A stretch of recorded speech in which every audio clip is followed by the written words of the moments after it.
Assalamualaikum warahmatullahi wabarakatuh. Madayaw ug maayong adlaw kaninyong tanan. Magandang araw at maligayang Pasko sa inyong lahat. Tuwing Pasko ay binabalot ang ating mga puso ng mga biyaya na hatid sa atin ng kapanganakan ni Jesus. Ngunit paano ba natin mas mapapasaya ang ating selebrasyon sa harap ng samot-saring mga hamon sa ating buhay?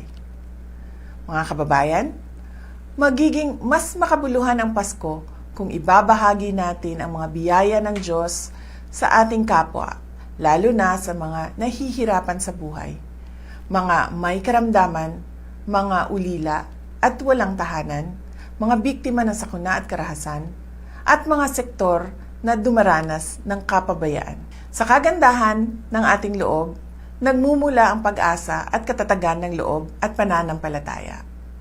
At ito ang gagabay at magpapalakas sa atin bilang mga individual, bilang mga pamilya, at bilang isang bansa. Hangad ko ang inyong kaligayahan kasama ang inyong mga kapamilya at mahal sa buhay.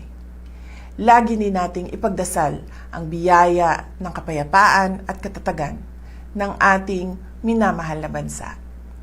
Tandaan po natin na ang pusong nagpapasalamat ay mapagbigay, mapagmahal, mapagpatawad.